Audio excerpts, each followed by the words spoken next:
worried about where my arms are. I'm worried about what I'm gonna do next. I think I just needed to get that off my chest. I have a little hay fever. It's allergy season. I forgot my Claritin, and I'll remember it. Jocelyn, I am so glad you shared that. I'll remember my Claritin next time. You know, a lot of things are said, and a lot of things are put out there by our parents, and our parents don't realize what kind of impact they have on us with these issues. So I really appreciate you opening up about that. Look around you. You don't see a normal person in this room. So you're right. We're not gonna. We're you know you. No. You need to make you happy. Okay. You need to feel good about you. Christine? Well, I was going to say, that's not your problem. It's more your, I hate to say this, but it's more your mom's fault. Maybe something happened. Maybe she's never accepted that you had to pee. Probably didn't. And I that's not your fault. That's your mom's. Your mom does whoever. I absolutely am so blessed because I have a great mom and dad and brothers, and the hardest time I had wasn't with my family, it was with other kids. So I'm sorry about your family. Could I say something, Robert? Yes, ma'am. Thank you for letting me say these few words. I'm glad that every year I get an opportunity to come.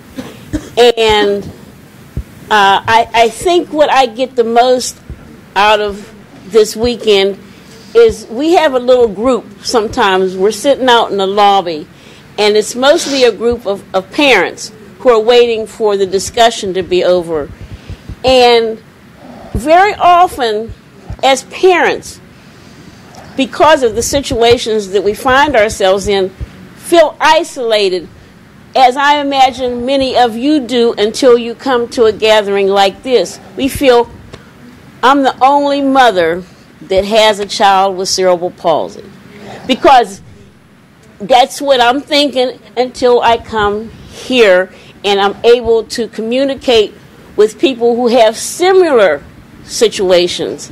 And I think that sometimes not only should there be a conference centered around adults with cerebral palsy, there should be a support situation for parents, because due to the fact that there has to be some form of interdependence depending on the severity of the situation, parents have sort of I don't like to call it a burden.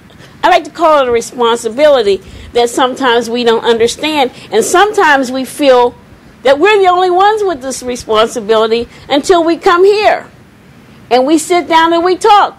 Sometimes the conversations aren't always happy ones, but they're understanding conversations. So, thank you. No, I thank you. I know years ago when I used to, when I would get upset in the teenage years, and I would say, I can't do this and I can't do that. My father pointed something out to me that I never realized. He said, when you get in that state, you really hurt your mother. He said, your mother is still feeling guilty about you having cerebral palsy. And she's never shared that with me, but my dad shared it with me because, I mean, whether it was doctors or whether it was the act of God, whatever happened in those 2 minutes without oxygen, she didn't mean that wasn't meant to be done. So I hope now that guilt is lifted from my mom because I'm a grown up. But you're right. It doesn't stop with us. Because you all, the moms and dads in this world, you can either make a great impression or you can make a not great impression, and it gets tough. And believe me, it gets tough once we lose you too. Christine. What if, I don't know if you know what I do. I have an acting program for kids with disabilities. And it's awesome because all the parents, they bring their kids to acting. And then all the parents, they have 4 hours. They go out for lunch. And they do a lot together. So as much as the acting group is good for the kids, I think the parents get so much out of it to have that community be together. I think I did. Christine, take it. Go ahead, Molly. Christine. Oh, I did wanted to make a couple. Is it on? Make a couple of comments. I am so happy you came and 49 times on to London. We also told a Wi-Fi me, and they had all my name in Scotland, and we more went like within 5 seconds of each other. And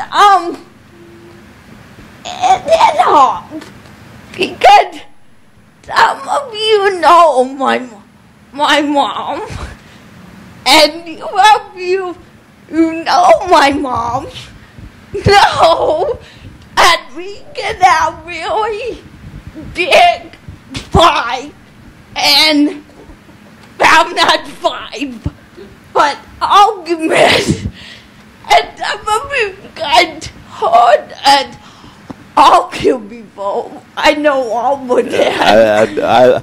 I leave the room. And sometimes I have to say to my mom, stop being a mom. I did tell her to stop being a mom. And I understand when you're a mom, you're over the mom. But I'm 45 years old. And I'm independent. I own my own home. And sometimes you didn't need to stop being a mom. And I love my mom. I probably the closest to my mom. I have 2 adult sisters, and my younger sister did the most of, her, Carrie, because she did it with me. I did confident. Sometimes Carrie is with my mom and I. he did think we are too much alike.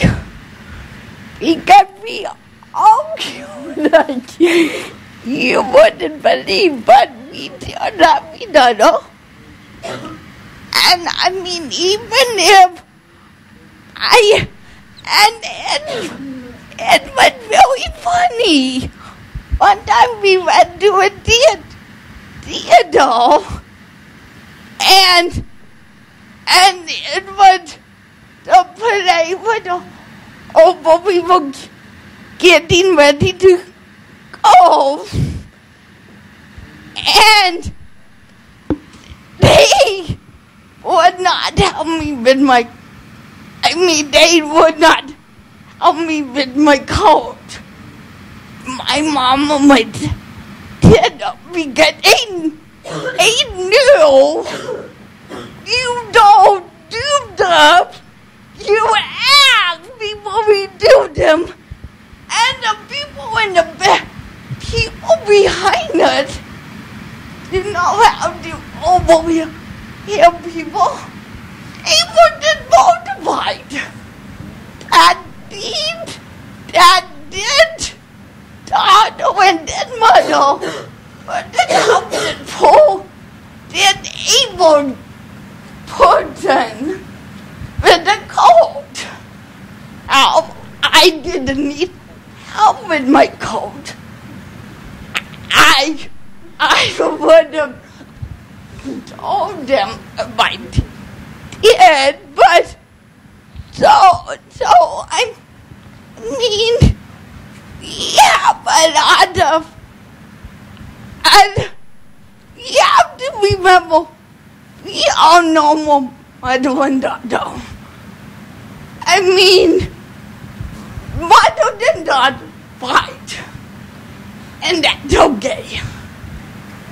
And if you don't fight with the mother, good. So, that's all.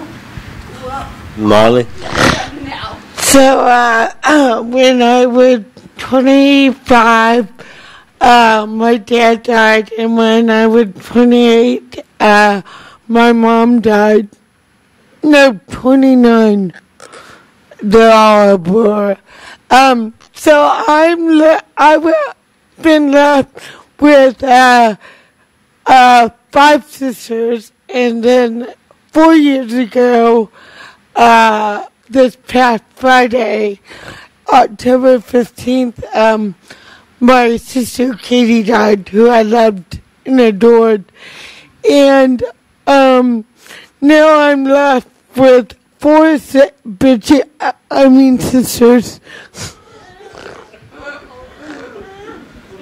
And you know, I've been very, very, very, very lucky that I was born into the family I was born into. They treated me like everyone else. And, I mean, there was not a lot of, differences as we were growing up. Now that we are older and we don't have our mom and dads to separate us or to spank us or to whatever, or tell us to shut up, there are issues that we deal with, and sometimes I wonder if they play like, oh, well, it's your disability that got you there, or not you. It's very complicated. It's like, does everyone understand the theory of supercrip? That you think you do everything and be so integrated, and yet when you do fall from that grace, everyone's like, what the hell happened to you? and what are you doing, and you screwed up, and blah, blah, blah.